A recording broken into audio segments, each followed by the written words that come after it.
नमस्कार, स्वागत आपका विशेष में। मैं हूं आपके साथ पारुल और आज विशेष में हम बात करेंगे छत्तीसगढ़ में फिर 36 का आंकड़ा। जी हां, आज के इस विशेष कार्यक्रम में बात छत्तीसगढ़ की। मध्य प्रदेश के पड़ोसी इस राज्य में राजभवन और सरकार के बीच फिर 36 के आंकड़े वाले हालात बनते दिख रहे हैं। बलरामपुर में नाबालिग से ज्यादती के बाद राज्यपाल अनुसुईया उइके ने राज्य सरकार को कड़क खत लिख दिया। मुख्यमंत्री भूपेश बघेल को भेजी चिट्ठी में उइके ने प्रदेश में कानून व्यवस्था की हालत पर चिंता जताई। गवर्नर की सक्रियता का अंदाजा इसी बात से लगाया जा सकता है कि उन्होंने इस मसले पर जवाब तलब करने के लिए राज्य सरकार के कुछ अफसरों को भी राजभवन में बुलवा लिया। हालांकि इतना होने के बाद भी मामला खास आगे नहीं बढ़ पाया। सरकार ने तुरंत में ऐलान किया कि राजभवन में ही इस मसले पर बैठक की जाएगी, लेकिन कुछ ही देर बाद यह कहा गया कि मीटिंग स्थगित कर दी गई है, कैंसिल हो गई है। अब राज्य का प्रमुख विपक्ष बीजेपी इस मामले पर हमलावर हो गया है। उसने दावा किया है कि बैठक को सरकार ने जानबूझकर टाल दिया क्योंकि राज्य के गृह मंत्री अपराधों को लेकर कोई सफाई दे पाने की स्थिति में नहीं थे। हम बता दें, हाल ही में राज्यपाल ने सरकार पर दूसरी बार आंख तरेरी है। तो आइए इसी मुद्दे पर आज विशेष में हम चर्चा करेंगे।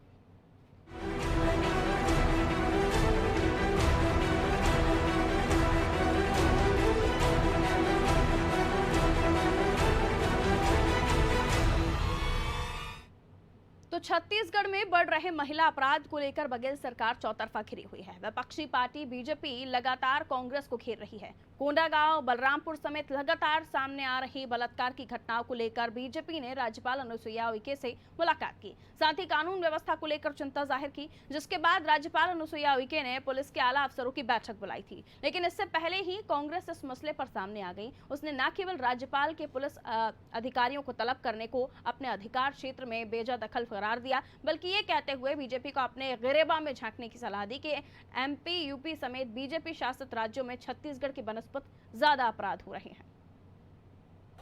मैं रायपुर का बोल रहा था कि रायपुर अपराध के मामले में प्रदेश का राजधानी है, लेकिन पूरे प्रदेश में प्रथम स्थान पर है। अपराधी बेखौफ घूम रहे हैं, घटनाओं को अंजाम दे रही है, अपराधियों के मन में भय नहीं है। लॉ एंड ऑर्डर की बात आ रही है, अराजकता हो, मुझे ऐसा नहीं लग रहा। बस्तर क्षेत्र में भी पहले की तुलना में मेरे ख्याल से घटनाएं शायद कम ही हो रही होंगी, ज़्यादा नहीं हो रही। मेरे पास आंकड़े नहीं हैं, लेकिन उतना सुनने में नहीं आता। कहीं कहीं घटना हुई है, लेकिन नक्सल वारदात में भी शहरी क्षेत्रों में या ग्रामीण क्षेत्रों में कोई बड़ी अराजकता फैल गई हो, बड़े पैमाने पे हिंसा हो रही है, मुझे ऐसा नहीं लगता। लेकिन हर शासन को, हर प्रशासन को ये पैनी नज़र रखनी होगी कि कहीं हमसे चूक तो नहीं हो रही। महाराष्ट्र में जिस समय राज्यपाल भगत सिंह कोश्यारी और उद्धव ठाकरे की सरकार के बीच तलवारें खिंची हुई हैं, उसी समय छत्तीसगढ़ में राज्यपाल अनुसुईया उइके ने कलम की नोक से राज्य की भूपेश सरकार पर प्रहार किया है। उइके ने मुख्यमंत्री को खत लिखकर प्रदेश की कानून व्यवस्था को खराब बताया और ऐसे हालात पर चिंता भी जताई। दरअसल राज्य के बलरामपुर में इसी महीने की शुरुआत में एक नाबालिग के साथ ज्यादती का मामला हर तरफ गूंज रहा है। एक तो अपराध संगीन था, उस पर भूपेश बघेल के मंत्री शिव डहरिया ने इसे छोटी घटना बताकर सरकार की मुसीबत और बढ़ा दी। विपक्ष जबरदस्त तरीके से सरकार पर हावी हो रहा है। बीजेपी सांसद सरोज पांडे ने कल ही कहा कि सरकार को ऐसे मसले पर राजनीति नहीं करनी चाहिए। जवाब में प्रदेश के गृह मंत्री ताम्रध्वज साहू ने कह दिया, बीजेपी के 15 साल के शासन के मुकाबले कांग्रेस के समय कम अपराध दर्ज किए गए। अब गवर्नर की चिट्ठी से मामला और बढ़ गया। वैसे बघेल ने 2 दिन पहले ही राज्य के चीफ जस्टिस को चिट्ठी लिखकर यौन अपराधों की जल्दी सुनवाई के लिए फास्ट ट्रैक की व्यवस्था करने के लिए कहा है, मगर उइके की नाराजगी के बावजूद राजभवन में बैठक टलने से टकराव और बढ़ सकता है। बघेल सरकार मामले में डैमेज कंट्रोल के लिए कोशिश कर रही है। उनके 2 मंत्री टीएस सिंहदेव और प्रेमसाय सिंह टेकाम ने बलरामपुर पहुंचकर पीड़ित परिवार से मुलाकात की। उनके एक सदस्य को सरकारी नौकरी देने का भी आश्वासन दिया है। यानी सरकार अपना चेहरा बचाने और विपक्ष सरकार की बखिया उधेड़ने का कोई मौका नहीं चूक रहे हैं। और इस सारे एपिसोड में गवर्नर की नाराजगी भरी एंट्री से ये साफ हो गया है कि बघेल के लिए इस घटनाक्रम से बाहर निकलना आसान नहीं होगा। और इसी पर हम आगे चर्चा करेंगे। सच्चिदानंद उपासने जी बीजेपी प्रवक्ता हैं, हमारे साथ फोन लाइन पर बने। उपासने साहब, बहुत स्वागत आपका नादी टीवी में। उपासने जी सुन पा रहे हैं? सच्चिदानंद उपासने जी, आवाज मिल रही है आपको मेरी? हाँ जी, आ रही। उपासना जी, छत्तीसगढ़ में चल क्या रहा है? राज्यपाल महोदया चिट्ठी लिखती हैं, सीएम भूपेश बघेल मीटिंग के लिए बोलते हैं और उसके बाद में कैंसिल हो जाती है। ताम्रध्वज साहू साहब पहुंचते नहीं हैं, बताते हैं कोरोना की वजह से उन्होंने अपने आप को सेल्फ आइसोलेट किया हुआ है, लेकिन बाद में सीएम साहब के पास बैठक में पहुंच जाते हैं। और ये पहली बार नहीं है जब राज्यपाल बनाम सीएम चल रहा हो, ये तीसरी चौथी घटना है। सर, क्या कहना चाहेंगे? देखिए, राज्यपाल जो है प्रदेश की एक प्रकार से गार्जियन होती है, और जिस प्रकार से आदिवासी में घटनाएं होती, नारी शक्ति को जिस प्रकार से प्रताड़ना का शिकार होना पड़ रहा है, एक घटनाएं नहीं अनेक घटनाएं हो रही हैं जी। और जिस अनुसूची आदिवासी अनुसूची के अनुसार राज्यपाल जी उनकी पूरे आदिवासी समाज की एक प्रकार से मुखिया है, गार्जियन है, प्रदेश की भी गार्जियन है। आज केवल राज्यपाल चिंतित नहीं है, अभी तो पूरा प्रदेश चिंतित। इस प्रकार से इस प्रदेश में नारी शक्ति का जीवन सुरक्षित नहीं है, आबरू लूटी जा रही है। जिस प्रकार से रेत खनन के नाम पर हत्याएं हो रही हैं, पत्रकार सुरक्षित नहीं है, नेता सुरक्षित नहीं है, व्यापारी सुरक्षित नहीं है। क्लबों में थानों से 1-2 किलोमीटर में गोलियां चल रही है, शराब की तस्करी हो रही है, अफीम, जितनी भी नशीली चीजें। उपासना जी, ये सब कारण है कि अपराध बढ़ते जा रहे हैं। छत्तीसगढ़ राज्यपाल जी उसकी चिंता कर रही हैं, तो इसको प्रशासन ने, सरकार ने गंभीरता से लेना चाहिए कि यदि राज्यपाल जी के पास शिकायतें जा रही हैं, राज्यपाल जी इस बात को गंभीरता से ले रही हैं, तो इसमें राज्यपाल जी को अपमानित करना एक प्रकार से संवैधानिक ढांचे का अपमान करना है। बिल्कुल सही। लेकिन उपासना जी, ये सब उन्हीं राज्यों में ही क्यों हो रहा है जहां कांग्रेस की सरकारें या किसी और अन्य दल की सरकारें हैं? नहीं, ये हमेशा जब कांग्रेस की आदत रही है, चाहे प्रधानमंत्री जी से टकराहट हो, चाहे राष्ट्रपति प्रतिनिधि के रूप में राज्यपाल हैं उनसे टकराहट हो, एक संवैधानिक टकराहट यह है, ये लगातार कांग्रेस की सरकारों के द्वारा किया जा रहा है। और स्वाभाविक रूप से अपराध जहाँ पर बढ़ रहे हैं तो राज्यपाल जी हस्तक्षेप तो करेंगे ही। इस प्रकार से नारियों का जीवन, आदिवासियों का जीवन सुरक्षित नहीं है, तो वहाँ पर जो बातें हैं, गंभीर बातें हैं, संविधान की अनुसूची लेकिन की कांग्रेस का तो ये कहना है कि आप यूपी एमपी चले जाइए, यूपी एमपी आप चले जाइए, वहां पर भी क्राइम ज्यादा है, छत्तीसगढ़ से ज्यादा क्राइम है, वहां तो इस तरह के सिचुएशंस नहीं खड़ी होती। सर, कांग्रेस का ये सवाल है।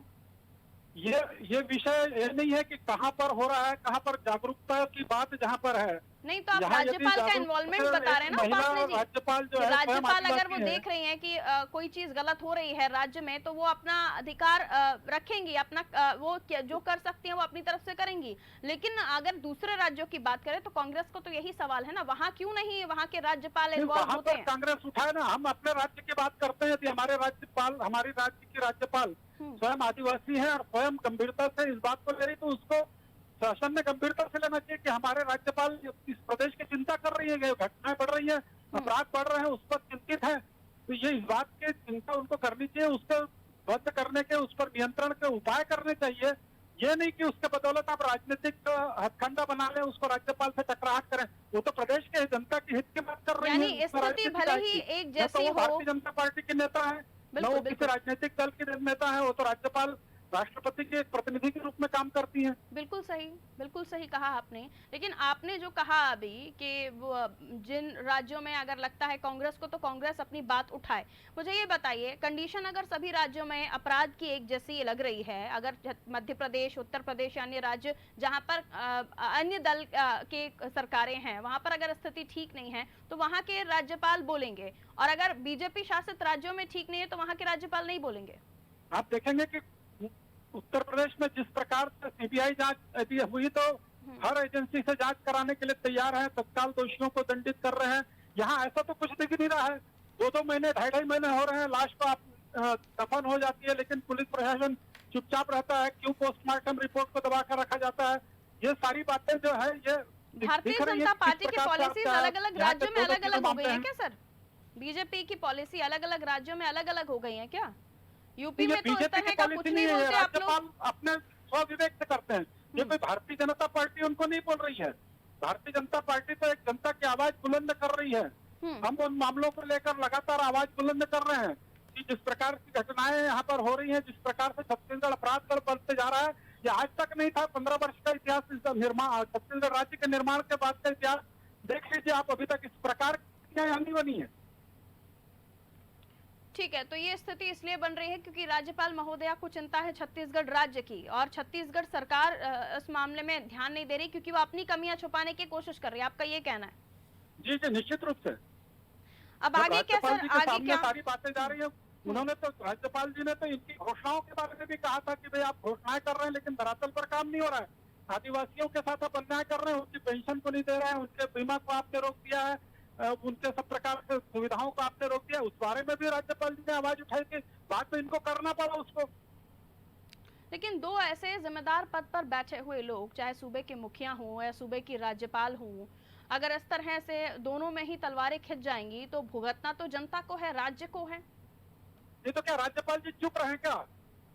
राज्यपाल जी जब प्रदेश में अव्यवस्था फैलती रहे, गुंडा राज कायम होता रहे और राज्यपाल चुपचाप देखती रहे, ये कहना है? ठीक है, मतलब वो अपना काम कर रही हैं, वो अपना काम कर रही हैं, सरकार नहीं सुन रही, आपका ये कहना है? जी निश्चित रूप से। चलिए, बहुत शुक्रिया उपासने जी। तो बीजेपी का ये कहना है कि सरकार नहीं सुन रही है, राज्यपाल महोदय अपना काम करें। अब हम कांग्रेस से भी कोशिश कर रहे हैं, संपर्क करें और उनका पक्ष जानने की कोशिश करें। हालांकि मेरा सवाल ये भी रहा कि जो अन्य राज्य हैं जहां का पर बीजेपी का शासन है, वहां के राज्यपालों को क्यों नहीं चिंता है उन राज्यों की?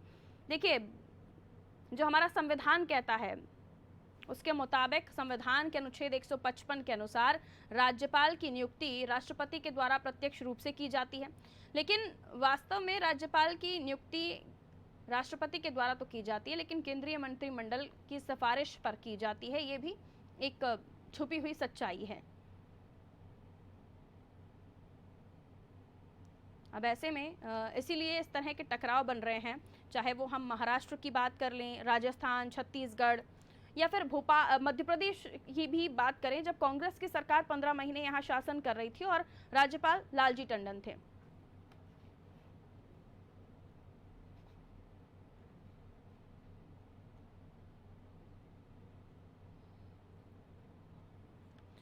धनंजय सिंह साहब, कांग्रेस प्रवक्ता हमारे साथ फोन लाइन पर बने हुए हैं। धनंजय सिंह जी, बहुत स्वागत आपका नादी टीवी में। अब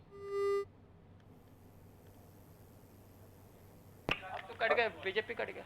धनंजय जी हमारे साथ जुड़े हुए थे।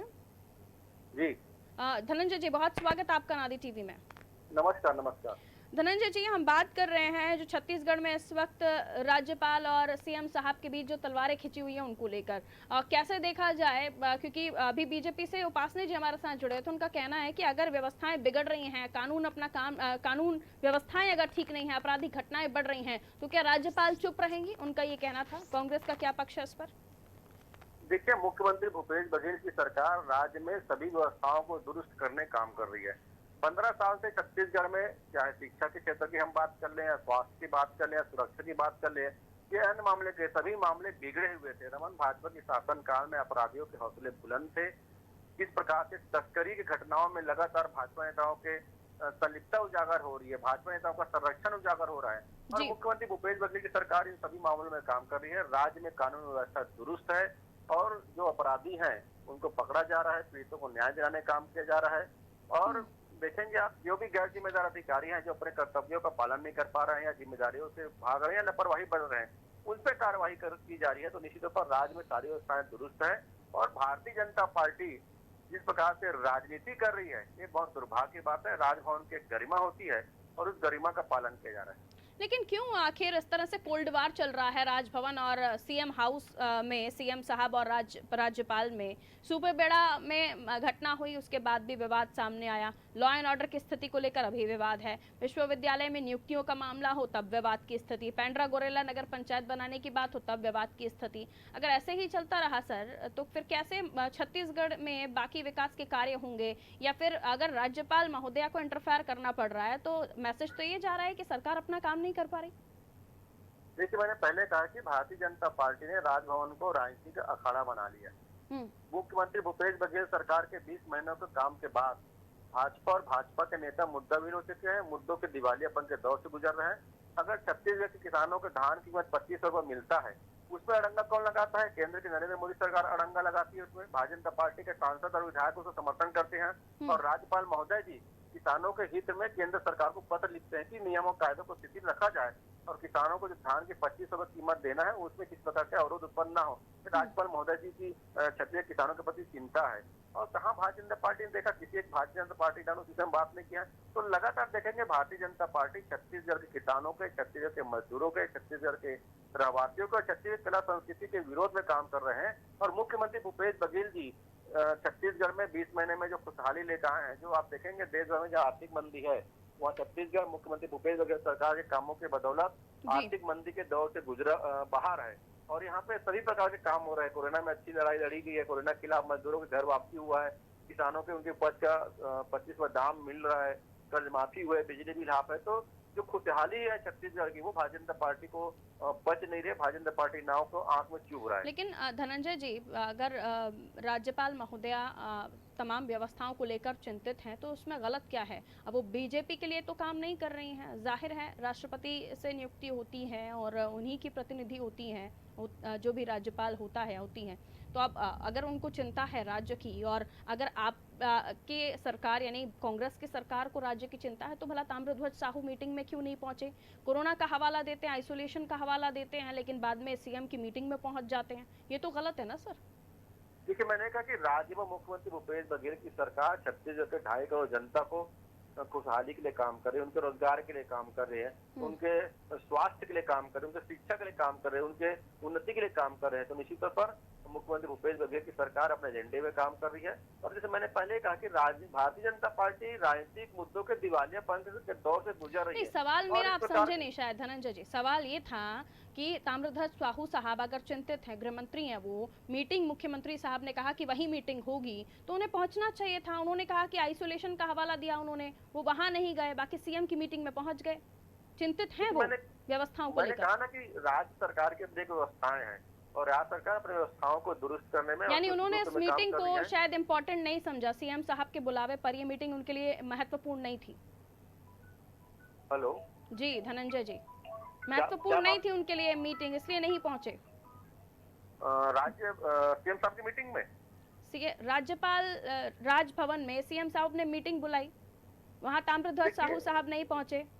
देखिए, ताम्रध्वज साहू जी ने होम क्वारंटाइन होने की सूचना दी है, तो निश्चित तौर पर होम क्वारंटाइन वो सीएम के साथ मीटिंग में नहीं थे ना सर, सीएम के साथ मीटिंग में पहुंच गए। इनका होम क्वारंटाइन तो सभी के लिए होना चाहिए ना। नहीं, देखिए मैंने पहले कहा कि राज्य की सरकार जो है, राज्य सरकार के माननीय मुख्यमंत्री जी, उनके जो मंत्रिमंडल है वो अपनी जिम्मेदारियों का बेहतर तरीके से निर्वहन कर रहे हैं और जनता ने जो जिम्मेदारी हमको सौंपी हम उसको पूरी तरीके से पालन कर रहे हैं। वो तो मैं समझ गई सर आपकी बात। तो गृह मंत्री चिंतित हैं लेकिन राजभवन में जवाब देने नहीं जाना चाहते, वो सीएम की मीटिंग में जरूर पहुंच जाते हैं और अपने आप को होम क्वारंटाइन बताते हैं। तो ये जिम्मेदारी पता चलती है ना सर? देखिए, मैंने कहा कि राज्य सरकार का अपना एक दायित्व है और राज्य सरकार के मंत्री अपने कामों को बखूबी निभा रहे हैं और निश्चित तौर पर बाकी चीजें जो है राज्य के हित की जनता के लिए काम किया जा रहा है। चलिए, खैर आप जो भी समझाएं, जो चीजें हैं वो तो जनता के सामने आ रही हैं। अब आगे क्या इसी तरह से विवाद चलता रहेगा दोनों की तरफ से और इस तरह से कामों को रोका जाएगा या फिर थोड़ा डिले होता रहेगा काम, यहाँ से वहाँ फाइल जाएगी, वहाँ से यहाँ फाइल आएगी? देखिए, राजभवन और राज्य सरकार के बीच किसी प्रकार की मतभेद नहीं है। राज्य सरकार छत्तीसगढ़ के जनता के हित में काम कर रही है, हम किसानों के हित में काम कर रहे हैं, यहाँ के युवाओं के हित में काम कर रहे हैं, यहाँ के मजदूरों के हित में काम कर रहे हैं, महिलाओं के हित में काम कर रहे हैं और राज्य सरकार अपने जिम्मेदारियों को बखूबी से निर्वहन कर रहे हैं। चलिए, शुक्रिया हमारे साथ जुड़ने के लिए धनंजय जी। तो राज्य सरकार बखूबी काम कर रही है, लेकिन राजभवन में जब मीटिंग बुलाई जाती है तो राज्य सरकार के मंत्री, वो भी गृह मंत्री, उस मीटिंग में नहीं पहुंचते हैं, क्वारंटाइन होने का हवाला देते हैं, लेकिन उसके ही थोड़ी देर बाद वो सीएम की मीटिंग में जरूर पहुंच जाते हैं। कानून व्यवस्था को लेकर एक बार फिर से पैंच फंसा और राज्यपाल महोदया ने इंटरफेयर किया इस मामले में कि क्यों आखिर कानून व्यवस्था सुधर नहीं रही छत्तीसगढ़ में। ये पहली बार नहीं है जब राज्य भवन और राज्य सरकार में इस तरह की विवाद की स्थिति या फिर कोल्ड वॉर की स्थिति उत्पन्न हुई हो, लेटर लिखने की नौबत आ रही हो, सुपेबेड़ा का मामला हो जब किडनी खराब होने से वहाँ के लोगों की मौत हो रही थी, या फिर उसके बाद की हम बात करें तो विश्वविद्यालय में नियुक्तियाँ, पेंड्रा गोरेला को नगर पंचायत जिसको लेकर घोषणा पत्र में कांग्रेस ने उसका जिक्र कर रखा था। तो तमाम चीज़ें हैं जिसको लेकर विवाद की स्थिति बन रही है। आपको बता दें, छत्तीसगढ़ में